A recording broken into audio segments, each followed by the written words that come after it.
పేరిట మీ అందరికీ షలోం. ఈరోజు దేవుని వాగ్దానము.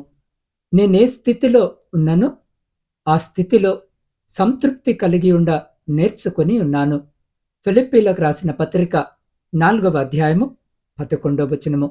ప్రియులారా, ఈ దినము వాక్య ధ్యానములోనికి ప్రవేశించే ముందు తలలు వంచి ఒక్క నిమిషము ప్రార్థన చేసుకుందాం. మమ్మల్ని మిక్కిలిగా ప్రేమిస్తున్న మా పరలోకపు తండ్రి, నీ పరిశుద్ధ నామమునకు వందనాలు. ప్రభువా, ఈ శ్రేష్టమైన సమయములో నీ వాక్యమును ధ్యానిస్తూ ఉండగా మా హృదయాలను తెరిచి ఉంచండి. లోకపు ఆందోళనల మధ్య కొట్టుమిట్టాడుతున్న మా ప్రాణాలకు నీ వాక్యము ద్వారా నెమ్మదిని దయచేయండి. అపోస్తలుడైన పౌలు ద్వారా మీరు నేర్పించిన ఆ గొప్ప సంతృప్తిని మేము కూడా నేర్చుకునేలా సహాయం చేయండి. అయ్యా, మాట్లాడేది నేను కాదు, నీ ఆత్మ ద్వారా మాతో మాట్లాడుమని మా ప్రభువును మీ ప్రియకుమారుడైన యేసు క్రీస్తు నామమున అడిగి పొందుకొని ఉన్నాము తండ్రి, ఆమెన్. ప్రియ సహోదరి సహోదరులారా, మనం చదువుకున్న లేఖన భాగములో నేనే స్థితిలో ఉన్నానో ఆ స్థితిలో సంతృప్తి కలిగి ఉండ నేర్చుకొని ఉన్నాను అన్న వచనము ప్రకారము నేటి కాలములో మనిషికి అన్నీ ఉన్నాయి, కానీ తృప్తి మాత్రము లేదు. మరిన్ని ఆస్తులు, మరిన్ని సుఖాలు ఉంటేనే సంతోషముగా ఉంటామని మనం అనుకుంటూ ఉంటాము. కానీ ప్రియులారా, పౌలు గారు ఈ మాటలు అన్నప్పుడు ఆయన రాజభవనములో లేడు, ఒక చీకటి జైలు గదిలో ఉన్నారు. అయినా సరే ఆయన సంతృప్తిగా ఉన్నాను అని చెప్పగలుగుతున్నాడు. దీని అర్థము ఏమిటంటే, సంతృప్తి అనేది మన పరిస్థితులపై ఆధారపడేది కాదు, మన క్రీస్తు అనుభవంపై ఆధారపడేది. అది పుట్టుకతో రాదు, అది మనము నేర్చుకోవలసిన ఒక పాఠము. ప్రియులారా, మన జీవితంలో చాలాసార్లు మనిషికి ఉండేటటువంటి సహజమైనటువంటి స్వభావము ఏంటి అంటే, చాలా ఉంటాయి. వారికి ఏదైతే ఉందో, ఏ విషయంలో అయితే వారు సమృద్ధిగా ఉన్నారో, ఏ వసతులైతే వారు కలిగి ఉన్నారో, ఏ విషయాలలో అయితే సుఖము అనుభవిస్తూ ఉన్నారో వాటన్నిటినీ పక్కన పెట్టేసి ఏదైతే లేదో దాన్ని చూస్తూ ఉంటారు. చాలా సమస్యలు, చాలా అసమాధానాలు కలగడానికి ఇది ఒక ప్రాముఖ్యమైన కారణము అని మనము అనుకోవచ్చు. కాదంటారా? ఖచ్చితంగా అవును.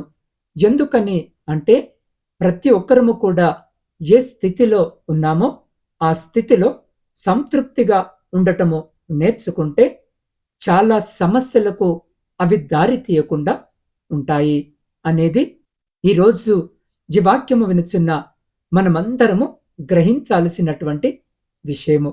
ప్రియులారా, అపోస్తలుడైనటువంటి పౌలు గారు పరిశుద్ధ గ్రంథములో అంటూ ఉంటారు కదా, సంపన్న స్థితిలో ఉండటము నాకు తెలుసు, లేమి కలిగి ఉండటము నాకు తెలుసు, కడుపు నిండా తిని ఉండటము నాకు తెలుసు, ఆకలితో ఉండటము కూడా నాకు తెలుసు. ఇలా అన్నీ వివరిస్తూనే నేనే స్థితిలో ఉన్నానో ఆ స్థితిలో సంతృప్తి కలిగి ఉండటము నేర్చుకున్నాను అని దైవజనుడైన పౌలు గారు చెబుతూ ఉన్నారు. అవును ప్రియులారా, మనమందరము గ్రహించవలసింది, నేర్చుకోవలసిన విషయము ఇదే కాదంటారా? ముఖ్యముగా ప్రియులారా, చాలా మంది కుటుంబాల్లో ఉన్నటువంటి సమాధానాన్ని ఈ రోజుల్లో పోగొట్టుకుంటూ ఉంటారు. అప్పటి వరకు ఉన్న సంతోషాన్ని పోగొట్టుకుంటూ ఉంటారు. సంతోషముగా దేవుని సన్నిధిలో వచ్చి ఆరాధన చేయకుండా గొడవలతోనూ ఇబ్బందులతోనూ మనసులో కష్టముతో, బాధతో, వేదనతో దినాలు గడుపుతూ వస్తూ ఉంటారు. ఆరాధన చేయడానికి ఎందుకు వారికి ఉన్నటువంటి అసమాధానాన్ని పోగొట్టుకోవడానికి కారణము ఏంటి అని మనం ఒక్కసారి ఈరోజు ఆలోచిస్తే చిన్న చిన్న విషయాలే. ఏదో లేదు, ఏదో కావాలి అలా ఆశించడానికి కొంతమంది ఎలాంటి ఉదాహరణలు తీసుకుంటారు అనంటే, ఎవరినో చూస్తారు, వాళ్ళకది ఉంది, నాకది కావాలి, వాళ్ళది కొనుక్కున్నారు, నాకది కావాలి, నాకది లేదు, నాకిది లేదు. ఇలాంటి ఆలోచనలను బట్టి దేవుడు మన కుటుంబాల్లో ఇచ్చినటువంటి సమాధానాన్ని పోగొట్టుకొని, సంతోషాన్ని పోగొట్టుకొని, మనకి మనమే బాధను కలుగ చేసుకుంటూ ఉన్నాము అనేది గ్రహించలేకపోతూ ఉన్నాం. అవును, అంతా అయిపోయిన తర్వాత బాధపడి ఏమొస్తుంది? ముందు నుండి జ్ఞానము కలిగి ఆలోచనతో నడుచుకోవడం అనేది ఒక జ్ఞానవంతుడు చేయవలసినటువంటి పని అని ఈరోజు మనమందరము గ్రహించుకోవాలి. ప్రియులారా, దేవుని వాక్యము కూడా మనకు అదే సెలవిస్తుంది. మన జీవితంలో చాలా కొరతలు ఉండొచ్చు, లేమి ఉండొచ్చు, పరిస్థితులన్నీ ఎప్పుడు ఒకేలాగా ఉండాలి అని అంటే అది మన చేతిలో ఉండదు కదా. మనమేది చేయలేము కదా. మనము చేయగలమా? పరిస్థితులు మార్చగల శక్తి మనకుంటుంది అంటారా? ఏ సమయంలో మన పరిస్థితి ఎలా ఉంటే దాన్ని బట్టి మనము ముందుకు వెళ్ళిపోవడము చాలా ప్రాముఖ్యము. కొరతల్ని మనమెప్పుడు చూడకూడదు, కానీ క్రీస్తునే మనము చూడాలి. అవును ప్రియులారా, మన జీవితంలో చాలా విషయాల్లో దేవుడు మనల్ని ఆశీర్వదించాడు. దేవుడిచ్చిన ఆశీర్వాదాలు, దేవుడు మనకిచ్చినటువంటి దీవెనలు పక్కన పెట్టేసి ఏదో లేదు అని చెప్పి సనుగుతూ గొనుగుతూ ఉంటే దేవునికి కూడా అది చాలా బాధ. మనం మనకంటే డబ్బులు ఎక్కువగా ఉన్న వాళ్ళని, ఉన్నత స్థాయిలో ఉన్న వారిని చూస్తూ మనము కూడా అలా అయిపోవాలి, వాళ్ళకున్నది నాకు లేదు అని అనుకుంటే మనం ఎప్పటికీ పైకి వెళ్ళలేము. ఎన్నో ఉన్నా ఇంకా ఏదో లేదని బాధపడుతున్నాము, కానీ ఏమీ లేకుండా, ఎవరూ లేకుండా, దిక్కులేని వారిగా, సరైన వస్త్రాలు, సరైన ఆహారము కూడా లేకుండా, రోజుకి 3 పూటలైనా సరైన భోజనము కూడా లేకుండా ఉన్నటువంటి వారు లోకములో ఎంతో మందిని మనము చూస్తున్నాం. మనమందరము ఆలోచించాలి కాదంటారా? ఎప్పుడు కూడా ప్రియులారా, ఉన్న దాంట్లో సంతోషముగా జీవించలేకుండా ఉండే దానికంటే కూడా అలా మనకంటే దేవుడు మనల్ని ఆశీర్వదించినటువంటి ఆశీర్వాదాలను చూసుకుంటూ మనకంటే తక్కువ స్థాయిలో ఏమీ లేకుండా, ఎవరూ లేకుండా బాధపడుతున్న వారికి కొంచెము సహాయము చేయగలిగితే దేవుడు మనల్ని బట్టి సంతోషిస్తాడు. ఏ స్థితిలో ఉన్నా సరే మనము సంతోషముగా, సంతృప్తిగా ఉండగలగాలి. దేవుని వాక్య భాగము మనకు నేర్పుతున్న సత్యము కూడా అదే. భక్తులైనటువంటి వారు తమ జీవితాల ద్వారా మనకు నేర్పిస్తున్న సత్యము అదే. యేసు ప్రభువారు ఈ భూమి మీదికి మనుష్య కుమారునిగా వచ్చి మనకి మాదిరిగా ఉంచి వెళ్ళిన మార్గము కూడా అదే. పరిశుద్ధ గ్రంథములో మనము చూస్తే ఇశ్రాయేలు ప్రజలు ఐగుప్తు దేశంలో బానిసలుగా ఉన్నారు. వారు అక్కడ వెట్టి చాకిరీ చేయలేక వాళ్ళ మీద ఉన్న అధికారులు వాళ్ళను బాధ పెడుతూ ఉంటే, వారిని కష్టపెడుతూ ఉంటే మొరలు పెట్టారంట. ప్రభువా, మేము తట్టుకోలేకపోతున్నాము, ఈ బానిస బ్రతుకుల నుండి మాకు విడుదలివ్వండి ప్రభువా అని ఏడ్చారు. ఆ ఏడ్పు విని, ఆ రోదన ధ్వనులు విని వారిని విడిపించడానికి, వారి బాధను చూడలేక దేవుడు మోషే అనేటటువంటి ఒక దైవజనుడిని పంపించి, ఐగుప్తు దేశంలో ఉన్న రాజు నేను పంపించాను ఇశ్రాయేలు ప్రజలను అని అంటే అతని ఎదుట 10 అద్భుతమైనటువంటి కార్యాలు చేసి దేవుని మీద భయమును, ఆశ్చర్యమును కలిగించి అద్భుత రీతిలో ఇశ్రాయేలు ప్రజలను బయటికి పంపించేలాగా దేవుడు చేశాడు. దేవుడు చెప్పాడు వాళ్ళకేమని అనంటే, మిమ్మల్ని నేను కానాను దేశానికి తీసుకొని వెళతాను అని. ఈ బానిస బ్రతుకులో నుండి దేవుడు విడిపించి పాలు తేనెలు ప్రవహించే దేశములోనికి తీసుకొని వెళతానని, సమృద్ధి కలిగిన దేశములోనికి తీసుకొని వెళతానని దేవుడు వారికి వాగ్దానము చేశాడు. ఐగుప్తు దేశములో నుండి దేవుడు వాళ్ళని బయటకి తీసుకొని వచ్చి మార్గములో నడిపిస్తూ ఉండగా, అరణ్య మార్గములో వెళుతూ అంత మంచిగా ఉండదు. కొన్ని శ్రమలు, కష్టాలు ఉంటాయి. అప్పటికీ దేవుడు వారికి ఆకలిని తీర్చడానికి పరలోకము నుండి మన్నాను కురిపించాడు. ప్రతిరోజు దేవతలు తినే ఆహారాన్ని దేవుడు వారికిచ్చాడు. బండలో నుండి నీళ్లు వచ్చేలాగా చేశాడు. ఇవన్నీ ఎలా సాధ్యము అని మనకు సందేహము రావచ్చు. ప్రియులారా, నమ్ముట నీ వలనైతే నమ్మువానికి సమస్తము సాధ్యమే అని పరిశుద్ధ లేఖన భాగములో మనము చదవగలము. అలాగే దేవునికి అసాధ్యమైనది ఏది లేదు. కనుక దేవుడు తన ప్రజలను పోషించడానికి పరలోకములో నుండి వారికి ఆహారముగా మన్నాను, బండలో నుండి త్రాగడానికి నీళ్లను, ఇంకా ఇలా అనేక రీతులైన అద్భుతాలు దేవుడు వారి జీవితాల్లో చేశాడు. మేఘ స్తంభముగా, రాత్రి అగ్ని స్తంభముగా ఉండి దేవుడు వారికి వెలుగునిచ్చి నడిపించాడు. ప్రియ సహోదరి సహోదరులారా, 40 సంవత్సరాలు వారు ప్రయాణము చేస్తూ వస్త్రాలు పాతగిల్లకుండా, చెప్పులు తెగిపోకుండా దేవుడు ప్రజలను ఎంతగానో కాపాడారు. ఇన్ని ఆశ్చర్య కార్యాలు వారి జీవితంలో చూసినప్పటికీ కూడా వాళ్ళేది లేదో దాన్ని చూసేవారు. అరే, దేవదూతలు తినే ఆహారాన్ని దేవుడు మాకు పెట్టాడే అన్న విషయాన్ని చూసి వారు ఎంత సంతృప్తిగా ఉండాలో కదా. ఇలాంటి ఆశ్చర్య కార్యాలు చూస్తూ కూడా వారు దేని మీద దృష్టి పెట్టేవారు అనంటే, లేని దాని మీద, కొరతల మీద వారు దృష్టిని పెట్టారు. వాళ్ళను నడిపిస్తున్నటువంటి నాయకులైనటువంటి మోషే మీద, అహరోను మీద సనుగుకునేవారంట, దూషించేవారంట. మేము మరలా తిరిగి ఐగుప్తుకు వెళ్ళిపోతే బాగుండు అనేవారు. సేవకుల మీద విరోధముగా లేచేవారు. దేవుడెన్ని గొప్ప కార్యాలు చేసినప్పటికీ కూడా ఇంకా ఏదో లేదు అని చెప్పి సనగడము, గొనగడము లాంటి స్వభావంలోనికి అపవాది మనల్ని నడిపిస్తూ ఉంటాడు. మనము చాలా జాగ్రత్తగా ఉండాలి. కొరతలు తీర్చడానికి దేవుడు సమర్థుడే, కాని వాటి వైపు చూస్తూ ఉన్నప్పుడు కాదు.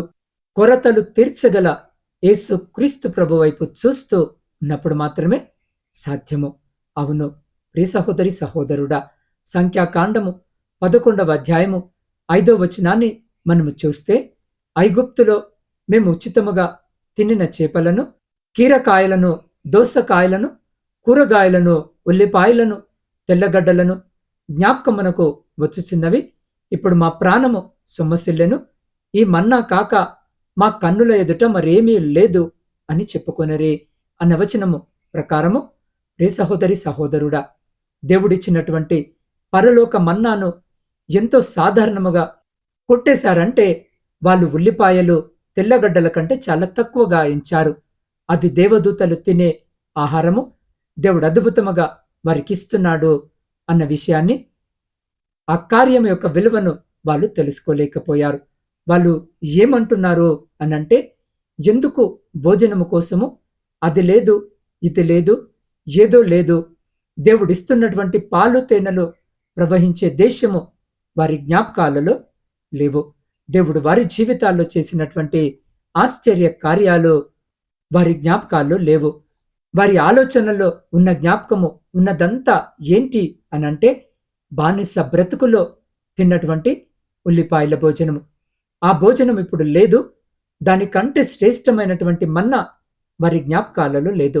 ప్రియ సహోదరి సహోదరుడా, మనమందరము ఈ సందర్భాన్ని మన ముందు పెట్టుకొని ఆలోచించాల్సిన విషయము ఏమిటి అనంటే, జీవితంలో మనం అది లేదు, ఇది లేదు అని ఫిర్యాదు చేయడము నేర్చుకున్నంత కాలము కూడా మనము సంతోషముగా, సంతృప్తిగాను ఉండలేము.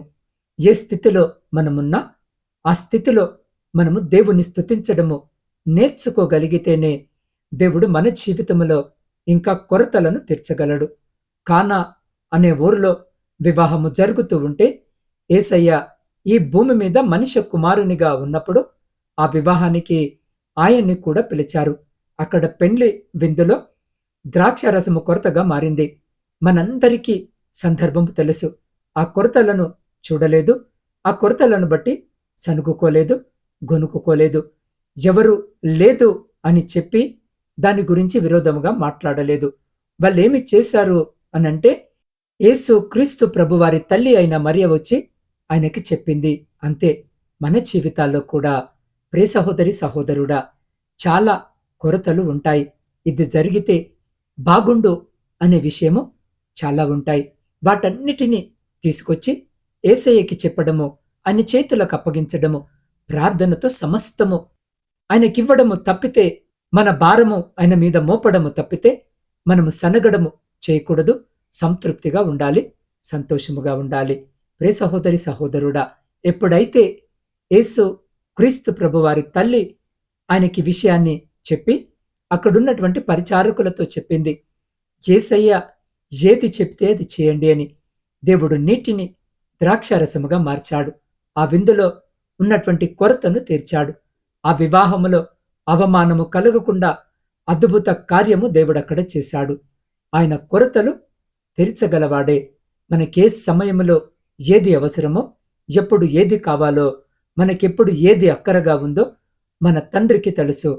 ప్రార్థనతో ప్రభు చేతులకు అప్పగించడము నేర్చుకోగలిగితే ఆయన కొరతలు తీరుస్తాడు. లేదు లేదు అనుకుంటూ కొరతల వైపు చూస్తూ సనుగుతూ ఉంటే దాంట్లో కూడా మనము సంతోషము లేకుండా అసమాధానాలు, గొడవలతో మన జీవితము అనవసరముగా వ్యర్థపరుచుకున్న వాళ్ళమవుతాము. అవును ప్రియ సహోదరి సహోదరుడా, ఆ అంతా మన ముందే ఎంచుకోవలసినటువంటి అవకాశము కూడా దేవుడు మనకి ఇచ్చాడు. ఉన్న దాంట్లో సంతృప్తిగా ఉందాం. సనగకుండా పరిస్థితులను దేవుని చేతికి అప్పగిద్దాం. దేవుడు మన జీవితంలో ఉన్న కొరతలన్నీ తీర్చి మనకి సమృద్ధినిచ్చి దీవించాలని ఆయన పాద సన్నిధిలో ప్రార్థించేవారిగా ఉండాలని కోరుకుంటూ ఉన్నాను. కాబట్టి ప్రియ సహోదరి సహోదరుడా, ఈరోజు మనము చదువుకున్న లేఖన భాగము, నేనే స్థితిలో ఉన్ననో ఆ స్థితిలో సంతృప్తి కలగ నేర్చుకొని ఉన్నాను అన్న వచనము ప్రకారము. కాబట్టి ప్రియ సహోదరి సహోదరుడా, సంతృప్తి అంటే ఉన్న చోటనే ఆగిపోవడము కాదు, ఉన్న దానిలో దేవుని కృపను వెతుక్కోవడం. మీ దగ్గర ఉన్నది తక్కువైనా ఎక్కువైనా దేవుడు మీతో ఉంటే మీరు సంపూర్ణులు. లోకమిచ్చేది ఏదైనా రేపు మాయమైపోవచ్చు, కానీ క్రీస్తు ఇచ్చే సంతృప్తి నిరంతరం ఉంటుంది. ఈరోజు ఈ వాక్యము వినిచిన్న మీరు మీ సమస్యల వైపు చూడకండి, మీతో ఉన్న దేవుని వైపు చూడండి. పౌలు వలె మనము కూడా ధైర్యముగా చెబుదాం, ప్రభువా, నీవు నాకిచ్చిన ఈ స్థితిని నేను ప్రేమిస్తున్నాను, ఎందుకంటే ఈ స్థితిలో కూడా నీవు నాతో ఉన్నావు అని మనము చెప్పగలిగినట్టయితే దేవుడు నీతో నాతో ఉండి నీకు నాకేమి కావాలో అనిచ్చే దేవుడుగా ఉంటాడు. కాబట్టి ఈ సమయంలో మనము కళ్ళు మూసుకుందాం. మన చుట్టూ ఉన్న పరిస్థితులను ఒక్క నిమిషము మర్చిపోదాం. అపోస్తులుడైన పౌలు జైలు గోడల మధ్య ఉండి కూడా నేనే స్థితిలో ఉన్నానో ఆ స్థితిలో సంతృప్తి కలిగి ఉన్నాను అని చెప్పగలిగాడు. మరి మనం కొంచెము కష్టము రాగానే కృంగిపోతున్నామా? కొంచెము లేమి రాగానే దేవుడిని ప్రశ్నిస్తున్నామా? సంతృప్తి అనేది మన దగ్గర ఉన్న వస్తువులను బట్టి వచ్చేది కాదు, అది మనలో ఉన్న క్రీస్తును బట్టి కలిగేది. ప్రభు, లోకమిచ్చేది ఏది నాకు వద్దు, నీవుంటే నాకు చాలు అని పాట ద్వారా దేవుణ్ణి అడుగుదాం. ఈ పాట మన పెదవుల నుండి కాదు, మన హృదయ లోతుల్లో నుండి ఒక ప్రార్థనగా మారునుగాక. కడలి అలలైనా అడవిదారులైనా నీ చేయి వీడక సాగిపోనా, ఏ స్థితిలో ఉన్నా ఏ గతిలో ఉన్నా నీలోనే సంతృప్తిని పొందుదునా. నేనే స్థితిలో ఉన్నను, స్థితిలో సంతృప్తి కలిగి ఉండే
అవును తండ్రి, నీవే మాకు చాలు నాయనా.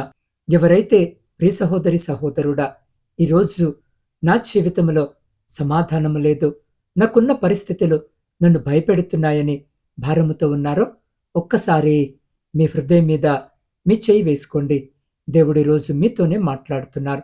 లోకము మిమ్మల్ని ఒంటరిని చేయొచ్చు, కానీ ఆయన కృప మిమ్మల్ని ఎన్నడూ విడవదు. నీ కలిమిలో ఆయనే, నీ లేమిలో ఆయనే, నీ జయములో ఆయనే, నీ ఓటమిలో ఆయనే. ఇకపై ఫిర్యాదులు చేసే హృదయము కాదు ప్రభువా, నీ యందు తృప్తి చెందే మనస్సు మాకు దయచేయమని అడుగుదాం. ఆ దివ్య శాంతి మన హృదయాలను ఇప్పుడే తాకులాగున ఈ సమయంలో ఈ వాక్యము వింటున్న మీరు ఏ స్థితిలో ఉన్నా, ఏ స్థలములో ఉన్నా, వీలైతే మోకరించగలిగితే మోకరించి, లేదంటే మీ కుడి చేతిని మీ హృదయంపై వేసుకొని నాతో పాటు ప్రార్థనలో ఏకీభవించండి. పరిశుద్ధుడా, మహాగణుడవైన మా ప్రియ పరలోకపు పరమ తండ్రి, మీ సర్వోన్నతమైన నామాన్ని బట్టి స్తుతులు, స్తోత్రాలు, వందనాలను చెల్లించుకొనుచున్నాం. అయా, ఈ ఉదయకాల సమయము నీ సన్నిధిలో ప్రార్థించడానికి మీ పాదాల దగ్గరికి వచ్చినాం. జీవితంలో అనేక కొరతలు మాకుండొచ్చు, కానీ కొరతలని చూడకూడదు దేవా. నిన్నే చూడాలి, నీ వైపు దృష్టి ఉంచాలి, నీ పైనే మేము ఆధారపడాలయ్యా. ప్రతి భారమును నీ మీద మోపి ప్రతి పరిస్థితిలో సంతృప్తి కలిగి ఉండడము మా అందరికీ నేర్పించండి. సనుగుడు, సందేహములు సమస్తములను తొలగించండి. ప్రతి పరిస్థితిలో నిన్ను స్తుతించడము మాకు నేర్పించమని వేడుకుంటున్నాం. ప్రతి విషయంలో కూడా నీ వైపు చూస్తూ ముందుకు సాగే కృపను మా అందరికీ దయచేయండి. సంతోషముగా నిన్ను స్తుతించగల జీవితాన్ని మాకు దయచేయండి. సంతృప్తి కలిగి నడుచుకోవడానికి మా అందరికీ నేర్పించమని నీ పాద సన్నిధిలో వేడుకొనుచున్నాం. దేవా, ఈరోజు జన్మదిన, వివాహ వార్షికోత్సవాలు జరుపుకుంటున్న ప్రతి బిడ్డని జ్ఞాపకము చేసుకోండి. వినూతన దయాకిరటం చేత బిడ్డలను ఆశీర్వదించమని వేడుకొంచున్నాం. దేవా, ఇతరాత్ర శుభకార్యాలు జరిగించుకుంటున్న ప్రతి బిడ్డను కూడా జ్ఞాపకము చేసుకుని బిడ్డలతో మీరుండమని వేడుకొంచున్నాం. ప్రాముఖ్యంగా నా తండ్రి, సమయంలో శారీరక మానసిక బలహీనతలతో ఇబ్బందులను ఎదుర్కొంటున్న ప్రతి బిడ్డను మీ పాదసన్నిధికి తీసుకుని వస్తున్నాం. నేను నిన్ను స్వస్థపరచు యెహోవానని సెలవిచ్చిన మీ వాగ్దానమును బట్టి మీకే కృతజ్ఞత వందనాలను చెల్లిస్తూ, దేవా, నవీన, సత్య, మేఘన, యశస్విని, దయరత్నం, మల్లికార్జున స్వామి, జహంగీర్, సుబ్బారావు, పద్మ, జ్యోతి, కళావతి, రాజేశ్వరి, భాష, హిమజ మరియు 17 ఏళ్ల యశస్వినులను మీ హస్తాలకు అప్పగిస్తున్నాం. తండ్రి, మీ గాయపడిన హస్తములతో వారిని తాకండి. ఆ క్యాన్సర్ కణాలు మీ అధికారముతో గద్దించి వారికి సంపూర్ణ ఆరోగ్యమును ప్రసాదించండి. అయా, కిడ్నీ వైఫల్యముతో బాధపడుతున్న సిద్ధు, లక్ష్మణ్, ప్రవీణ్ కుమార్, తేజ, నాగజ్యోతి, నయోమి, మంగళను జ్ఞాపకము చేసుకోండి. వారి ప్రాణములను నిలబెట్టండి. పక్షవాతముతో చలనము కోల్పోయిన సూర్యరావు, రాంబాబు, శివరామకృష్ణ, గుణసుందరమ్మ, బాలప్ప, రంగన్న, కృపాకర్, జయకృష్ణ, భాస్కర్రావు, విజయలక్ష్మి అమ్మ, శ్రీనివాసరెడ్డి, వెంకటేశ్వరమ్మ, నారాయణ, శ్రీను, వీరేష్, రంగన్నలకు మీ శక్తిని ప్రసాదించండి. వారి అవయవాలకు నూతన బలమును దయచేయండి. దేవా, గుండె జబ్బుతో ఉన్న Pavan, Sugunavathi, Jayamma, Sushila, Sharon, Mary, Sebastian, Anandarao, ప్రభావతిలను స్వస్థపరచండి. బ్రెయిన్ ట్యూమర్తో బాధపడుతున్న లీలావతి, ప్రశాంతి, జైపాల్ రెడ్డిలను, కడుపులో గడ్డలతో, పేగుల సమస్యలతో ఉన్న మందులు, లావణ్యలను మీ కృపతో బాగు చేయండి. కీళ్ల నొప్పులతో ఉన్న కీర్తన, వెంకటేశ్వరమ్మ, నూకరత్నములకు ఉపశమనము దయచేయండి. దివానేక మాసాలుగా కోమాలో ఉన్న నానిపై మీ జీవవాయును ఊదండి. అపవిత్రాత్మ పీడనతో ఉన్న అఖిలకు విడుదలను ప్రసాదించండి. తెలియని భయము మరియు ఏకాంతములో ఉన్న సజిత్కు మీ శాంతినివ్వండి. దేవా, ఇచ్చేవితో బాధపడుతున్న లక్ష్మిని కూడా జ్ఞాపకము చేసుకోమని వేడుకొంచున్నాం. రత్న, అనితాలకు ఉన్న అజ్ఞాత వ్యాధులను మీ వెలుగుతో దూరం చేయమని వేడుకొంచున్నాం. దేవా, పేర్లు చెప్పబడని అనేకుల కొరకును ప్రార్థిస్తున్నాం. వారికున్న ప్రతి అనారోగ్యము నుంచి విడుదలను దయచేయమని వేడుకొనుచున్నాం. తండ్రి, మీరు అసాధ్యమైన వాటిని సుసాధ్యము చేసే దేవుడవు. మీ రక్తపు దారుల ద్వారా వీరందరికీ విడుదల, స్వస్థత మరి సమాధానమును కలగజేయమని నీ పాద సన్నిధిలో వేడుకొనుచున్నాం. దేవ, ప్రాముఖ్యంగా ప్రపంచంలో శాంతిని సమాధానాన్ని కలిగించమని వేడుకొంచున్నాం. విడిపోయిన విచ్ఛిన్నమైన ప్రతి కుటుంబాన్ని తిరిగి మీ పరిశుద్ధ నామమున కట్టుమని వేడుకొంచున్నాం. దేవ, ప్రాముఖ్యముగా ఈ సమయంలో నా ఆత్మీయ కుటుంబ సభ్యులందరినీ మీ పరిశుద్ధ పాదాల చెంతకు తీసుకొని వస్తుండగా వారి ప్రతి ప్రార్థన విజ్ఞాపనను మీరు ఆలకించి అంగీకరించి వారి ప్రతి న్యాయమైన కోరికకు సమాధానము దయచేసి మీ ఆకాశపు వాక్యాలను విప్పి మీ సమృద్ధికరమైన దీవెన ఆశీర్వాదాల చేత బిడల జీవితాలను కుటుంబాలను దీవించి ఆశీర్వదించి తృప్తిపరిచి మీరే ఘనత మహిమ ప్రభావాలను పొందమని మా ప్రభువును మీ ప్రియకుమారుడైన యేసు క్రీస్తు సర్వశక్తి కలిగిన నామమున ప్రార్థించి స్తుతించి అడిగి పొందుకొని ఉన్నాము తండ్రి. ఆమెన్.